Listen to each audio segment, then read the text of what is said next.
Армысыздар Қазақстан тарих порталының құрметті оқырмандары. Біз сіздермен бірге бүгін порталымызда видео сұхбат жаңа айдарын бастағалы отырмыз. Еліміз бен алыс-жақын шетелге танымал ғалымдар мен қоғам қайраткерлері және танымал тарихшылармен сұхбаттасатын боламыз. Айдарымыздың тұсауын кесу үшін белгілі ғалым, қоғам қайраткері, түркітанушы, филология ғылымдарының докторы, профессор Мырзатай Жолдасбеков ағамыздың жеке кітапханасына сұхбаттасуға қонаққа келдік. Сұхбатымыз екі бөлімнен тұрады. Мырзатайға кеше ғана ұлыстың ұлы күні Наурыз мерекесін атап өттік. 90-шы жылдардың орта шенінде Иран елінде елші болдыңыз. Жалпы Наурыз сөзінің өзі парсы тілінен шыққан жоқ па? Парсы жұрты бұл мерекені қалай тойлайды? Жалпы қазақ пен парсы жұртының арасында қандай айырмашылықтар бар екен бұл мерекені тойлайды? Енді бұл біздің дәуірімізден бұрын ең алғаш бұл мерекені атап, оны жаңа той күні, мереке күні етіп анықтаған бұл парсылар. Қазір ол сол кездегі парсының одан біздің дәуіріміздің ар жағында 5-6 ғасыр бұрын. Мен оның сол патшаның қазір атын ұмытып отырмын. Сол кісі білімпаздардың бәрін жинап, бүкіл астрономдардың, әлемді зерттейтіндердің бәрін жинап, жаңағы жылда 365 күн бар. Сол айналып келген күні, осы мұны Наурыздың 21-нен 22-сіне қараған түнде күн мен түн теңеледі. Сондықтан біз осы күн ең ұлы күн адамзаттың тарихындағы, бұны біз мерекеге айналдырайық деп шешкен екен. Содан бастап Иранда бір күн үзілмеген бұл. Бір күн үзілмеген. Ал бізде бағы замандардан, ол анау біздің дәуіріміздің ар жағындағы Сақ ата заманында да, Ғұнның хандығы заманында да, Түрік қағанаты заманында да, ол бертінде кейін Алтын Орда заманында да, оның кейін хандық дәуірінде де бұл мереке үзілмей тойланып келді қазақтың арасында. Иранда мәселен мен енді елші болдым ғой, білем, бұл өте бір ерекше мереке. Бұл мәселен күн мен түннің теңелетіні, күн мен түн емес, бұл хан мен қараның теңелетін күні. О замандарда патша түсіп тағын береді екен бір күнге, қараға. Ол енді кез келген адамға бермейді ғой, әрине ырым қылып, жаңағы сол келешекте әркім ханның сарайы ашық, кеп балаларын әкеп ырым қылып бісміллә деп жаңағы таққа балаларын отырғызады екен. Мен енді мұны бала кезімде көрдім біздің елде. Бұл біздің бала кезімізде де Наурыз мерекесі өте жақсы тойланады. Ол кезде телефон жоқ, самолет жоқ, пойыз жоқ, машина жоқ. Сосын ол кездегі қыста бүгінгіден бөлек болатын. Мен енді оңтүстік жағына жақын жерде туғам ғой, Жамбыл облысында, Қаратаудың баурайында. Әлі күнге дейін есімде, біздің елде жаңа сыртқы есікте сыртқа қарай ашпайды. Бәрі ішке қарай ашатын қылады. Өйткені қыстың күні қар басып қалатын. Біз соны үйдің ішінен күрекпенен қашып, жаңғырық жол қылып, бір-біріне із салып сөйтіп араласатын еді. Сонда қар тапталып қалады, қардың үстіне ұшып, қар үйдің төбесімен бірдей болады. Соның төбесінде ойнап жүретінбіз біз. Қорадан лақты да шығарып жібереді, көтеріп. Лақты ойнайды, бізді ойнайтынбыз. Ал сондай заман. Сол кезде қыс қатты болады білем. Сонан біздің елдің жаңа малшылары құмға кететін көшіп. Қыстай сонда болады. Бір-бірінен хабар жоқ. Сонан кейін мына осы жер жібіп, мына осы Наурыз мерекесіне көшіп қайтатын. Мал қайтып келетін. Сол кезде арқа-жарқа болып, күндік жерден алдынан шығатын малшылардың. Олар да сыбағасын алып кеп сақтап, сөрде ауылдың шеті бізде Ақсайдың үсті Қаракемер деген жер барады, сөрде мәре-сере той болып жататын. Наурыз тойы үлкен мереке болатын. Оған жұрт алдын ала дайындалатын, бүкіл ауласын тазартатын, қора-қопысын тазартады. Сосын кейін жаңағы үйіндегі бұйымдары, мәселен аттың әбзелдерінің бәрін қайтадан тазартып, майлайтынын майлап, сүртетінін сүртіп, күміс болса жалтырататынын құммен жалтыратып, осы әрекет түсіп атады ғой. Сосын бәрі бір кісіде ағаш егетін өзінің ауласына. Сөйтіп киімдерінің жақсысын киетін сол күні. Мәз майрам болып. Оның кейін қалған өзі, онда көп киімде болмайды бүгінгідей. Қалған киімдердің бәрін сол күні жарыққа шықсын бұда деп, Алладан тілеп алған күн деп, сол күні арқан келіп, жіп келіп, сол жіпке үйінің ішіне жайып қояды. Мәз майрам жаңағы бәрі бірігіп алып, қазір ана үйге, одан келесі үйге барып, дәм татып, наурыз көже ішіп үлкен той болатын, айтыс болып ататын, еке-еке өлең айтатын, күрес болып жататын, жаяу жарыс болатығын, соның кейін жаңағы ат бәйгесінде беріп ататын еді. Мына Иранда соның кейін бізде жаңағы сол өзі бір апта бұрын басталады, бұл 21 ғой негіз, дүниежүзінің бәрі 21-іне тойлайды. Сонда 14-тен бастап көрісу деген басталады. Көрісу. Құда жекжат, бір жыл бойы көріспеген құда жекжат, ағайын туған, алыста, ол кезде қазақ әртөбенің астында отырады. Жер ашылады, Құдайға тәуба, жол ашылады, бір-бірімен қатынас созды, көрісетін болған, көрісіп бір-біріне наурызда ең ұлы игі тілектерін айтатын болған. Бір-бірімен арыздасқан ағайын сол күні татуласатын болған. Біз осыны қазір айтамыз да қоямыз. Мен өткенде де бір айтып едім. Біз мына билікте отқан адамдар, мәселен президент жарлық беріп, бұны үлкен мерекеге айналдырды. Биыл 5 күн тойладық қой, 5 күн.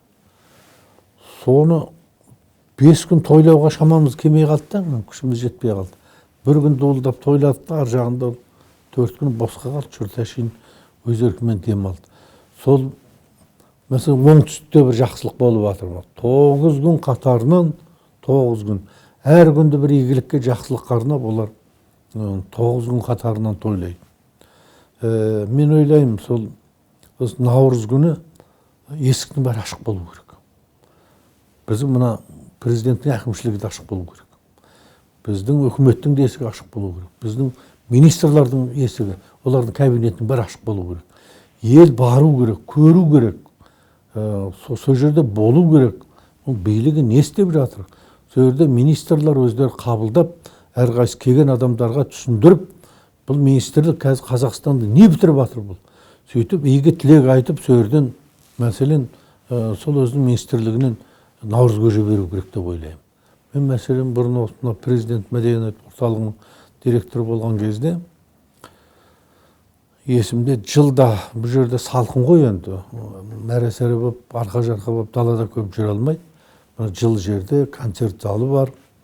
Қош келдің, әз наурыз деп үлкен салтанатты бір кештер жасап, концерттер беріп, баяғы Қожа Насыр бабаң, Алдар Көсе бабаң, шық бермес шығайбайың, оның сақау қызы біз бейке, оның бәйбішесі түгел бәрін сахнаға шығаратын біз тірілтіп. Сөйтіп, соның кейін Ұлан Асыр келген адам бәріне жететін қылып, оғын енді Ақтүйенің қарын жарылатын ғой, іштен аямай, соғыны біз келген адам бәріне жететін қылып, наурыз көже беретінбіз. Арым қылып, осында шеберлер бар, сол шеберлерге жасатып, зергерлерге әртүрлі бұйымдар жасап, сөйірде қазақтың атақты қыздары келіп қалса, атақты келіндер, қызмет істеп жүрген, еңбек сіңген адамдар болса, көп жаса шырағым, халқыңа еңбегің сіңе берсін деп, құлағына сырға, қолына сақина тағатынбыз, білезік тағатынбыз, кітаптар сыйлайтынбыз. Ал енді мәселен Иранда мен елші болдым. Онда да наурыз бір апта тойланады. Наурыз деген жаңа күн деген сөз ғой. Ноу, жаңа, рус күн. Бұлар түгел кетеді. Бұна жұмыс күндері бет иықтасып, тасбақадай қыбырлап жүре алмай қалған машинелер көшеде. Бәрі босайды қаңырап, Тегранның көшесі бос қалады. Бәрі өз туған еліне кетеді. Қауышады. тілегін айтады. Тегераннан сәлем сауқатын ала барады. Содан олар бір айдай бұрын әрқайсысы Тегеранда кеудесінде жаны бар адамдар машинесінің артына жаңағы терезесінің тұсына үйде көйлем. Барлық машиненің артында бидай егіледі. Молшылық болсын деп. Жайқалып, сол Наурыз мерекесіне ол бидай шығады көкпен-бөкпен. Машиненің артындағы терезенің астында тұрады, қарасаң бәрінің астында осындай бидай көгеріп бара жатады. Құдай молшылық берсін бізге деп тілейді. Сөйтіп еліне барып, бір аптадай мәз-майрам болып, далаға шығып, жадырап, сөйтіп бір аптадан кейін Тегеранға қайтады. Сол кезде біз рахаттанып қалатынбыз. Тегеран бос. Қалай жүрем десең де еркін. Ал былай күндер машина көп, тығыз, жүйкеміз тозып кетуші еді. Бұл енді ұлы мереке. Бұл енді 1900 біз енді жаңа 88 жылы айттым ғой, енді келдік. Өзбекәлі менен бұрын келген ағамыз Жәнібек.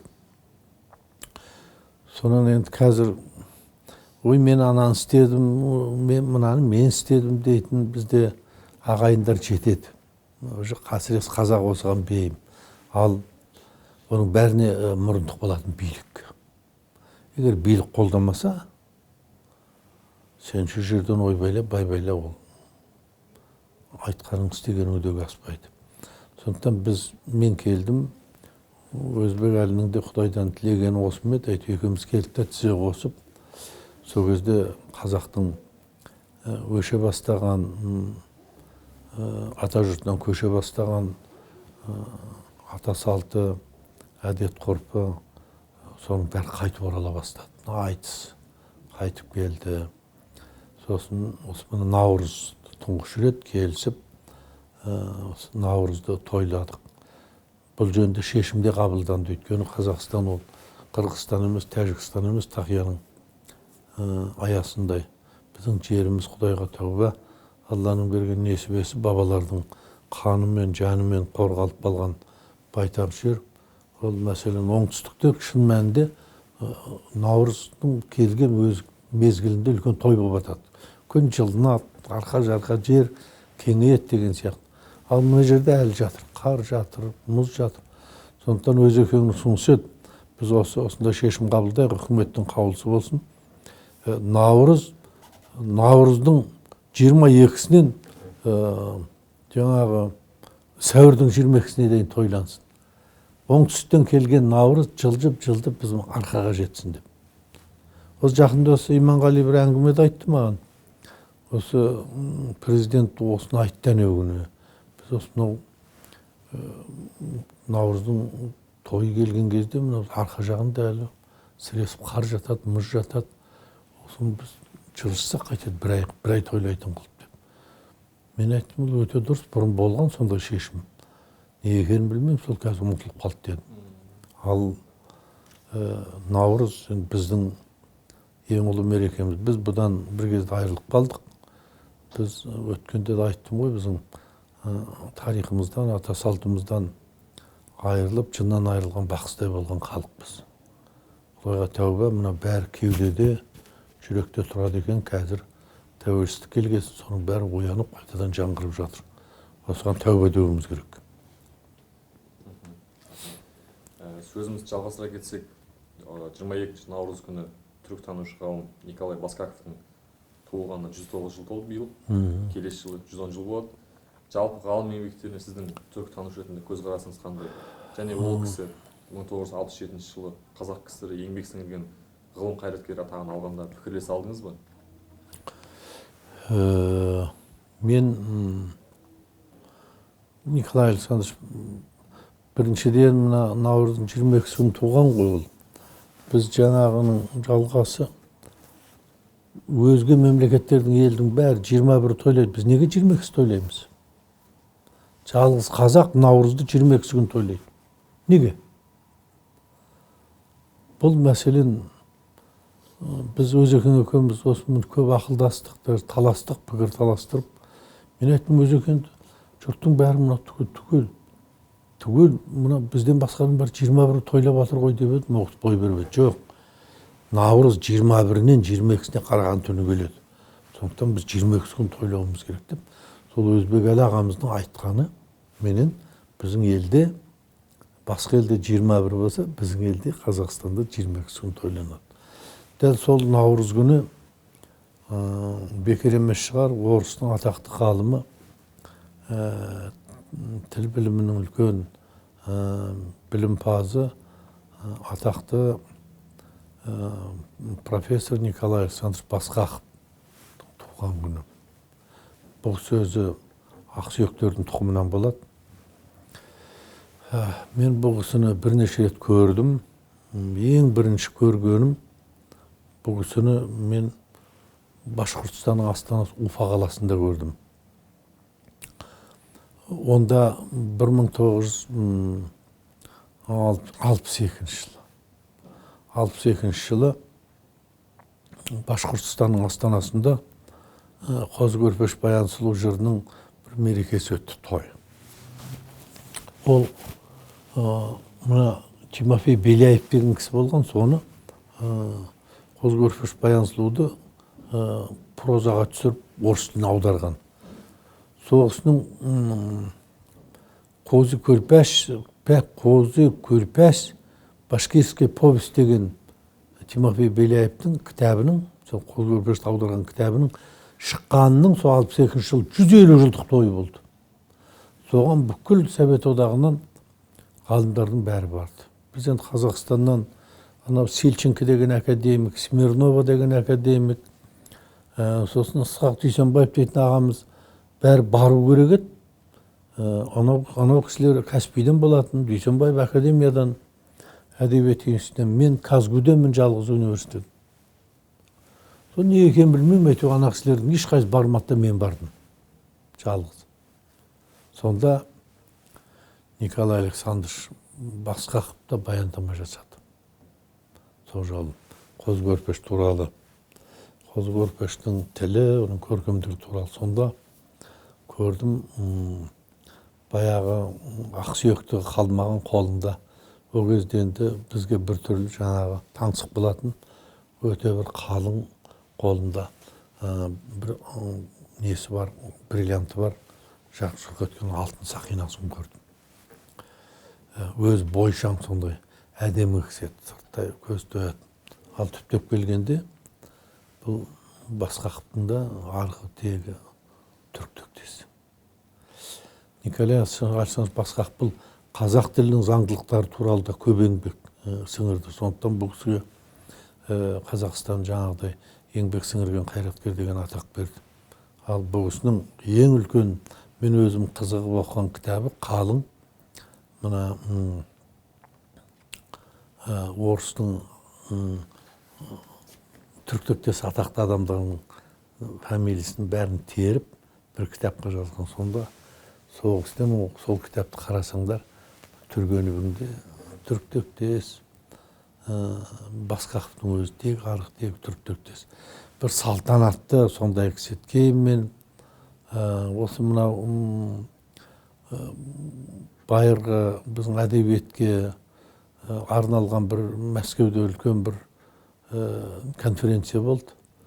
Сол конференцияда да көрдім. Бірақ о жолы оқысы сөйлеген жоқ. Мен бұлай аралас-құралас болған адам емеспін, бірақ біз бұл кісінің тек орыс ғалымы деп емес, біздің түріктің тегінен шыққан атақты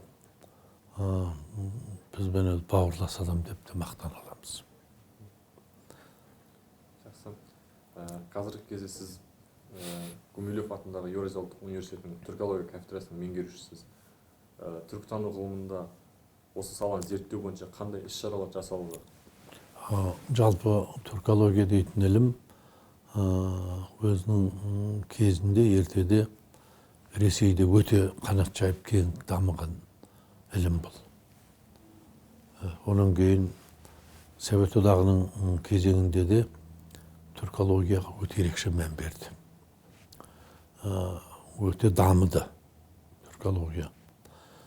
Өкініші бұл кейін Совет одағы құлағаннан кейін, сонымен бірге біздің түркология ілімі де құрады, құлады.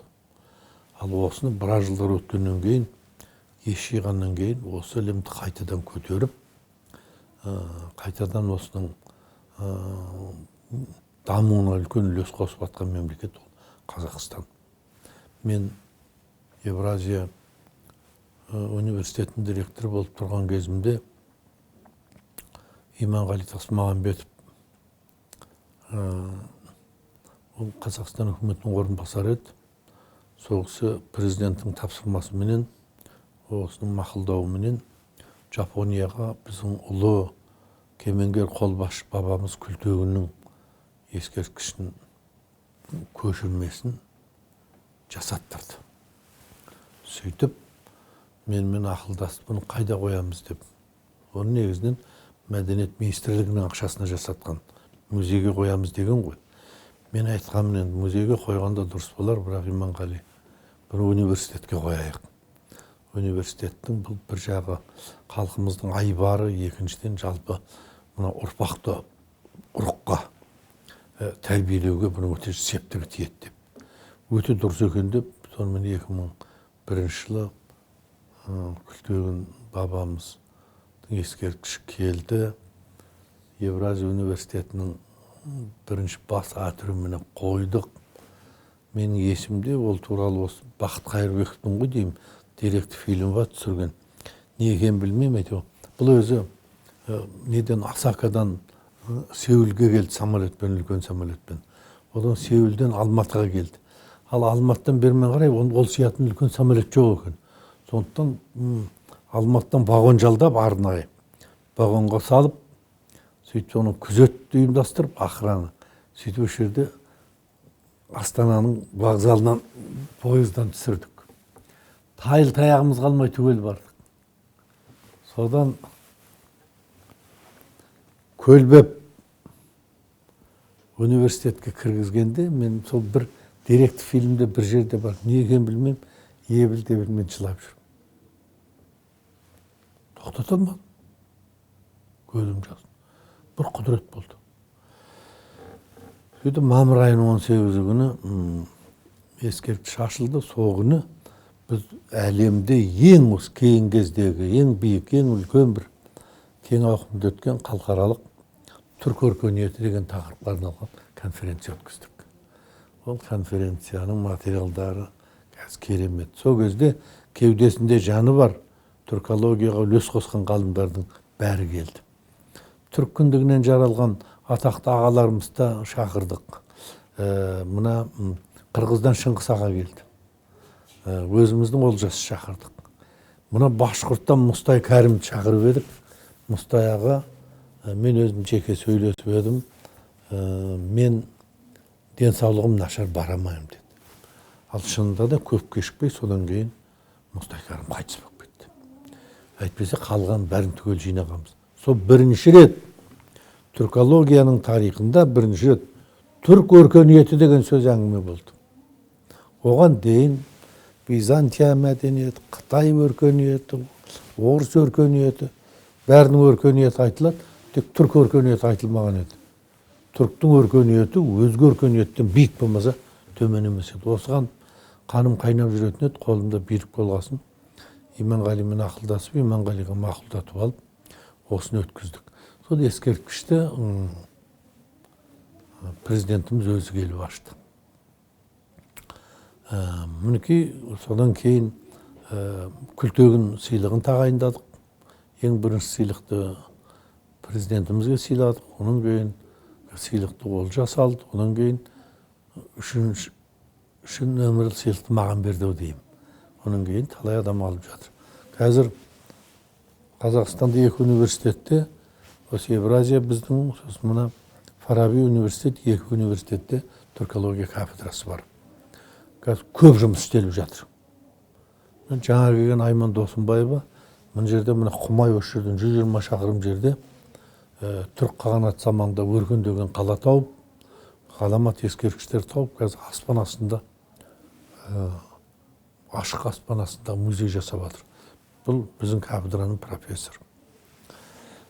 Сосын кейін мен енді бұл кафедра ашылмай тұрып ақ 1893 жылы академик Радылов бәрімізге енді көрмесек те ұстаз деуге болатын кісі ғой, лайықты. Сол кісінің «Атлас древности Монголии» деген кітабын жерден түсіріп алсаңдар болады. Ол түпнұсқасы тұр, осы маған Иманғали сыйлаған. Соны шығарған еді. 1893-тен кейін біз осы 2000, ұмытпасам, 5-те мекен Орхон ескерткіштерінің толық атласын шығардық. Соны автордың бірі мен өзіммін. Бұл менің 40 жылғы миымды әбден шаршатқан, шашымды ағартқан сол еңбек. Ол бүкіл қазір дүниежүзінің кітапханасында тұр. Оның кейінгі арманым, кейін енді тарих болғасын сондай болады ғой арқылай. Түрік қағанаты 2-ге бөлініп кетті бір кезде. Ол ана таста сұмдық сөздер бар. Мен осыны біздің жастардың санасына құя беру керек деймін. Мынау күлтөгіннің ескерткішінде, Тоңныкөктің ескерткішінде тұр. Көкте Тәңірі, төменде қара жер жаралғанда, екеуінің арасында адам баласы жаралған. Адам баласының үстіне менің ата тегім Бомын қаған, естемей қаған отырған. Олар қаған отырып дүниенің төрт бұрышын алған. Дүниенің төрт бұрышы соларға қараған, азды көп қылған, кедейді бай қылған, тату елге жақсылық қылған. Олар осындай ұлы қағандар еді, олар осындай білікті қағандар еді деген сөз тұр. Тасқа жазылған. Дүниенің төрт бұрышын алған дейді. Дүниенің төрт бұрышы соларға қараған. Мен сонан кейін адам баласының басындағы қу әдет емес пе? Бас араздық, неше түрлі жікшілдік пайда болды. Қағанат 2-ге бөлініп кетті. Сөйтіп шығыс қағанаты, батыс түрік қағанаты деп. Батыс түрік қағанатының астанасы мына Шудың бойында болды. Оның қағанның жаңағы летний резиденция дейміз ғой, жаңағы жазда жайлаудағы ордасы мына Мыңбұлақта болды. Мыңбұлақта Бауыржан Момышұлы туған, Шерхан Мұртаза туған. Мыңбұлақ болды мына Жамбыл облысының Жуалы ауданы таудағы. Сөйтіп бұл өзінің ықпалын бүкіл Шығыс Европаны түгел жаулап, өзінің ықпалын жүргізген. Батыс түрік қағанаты.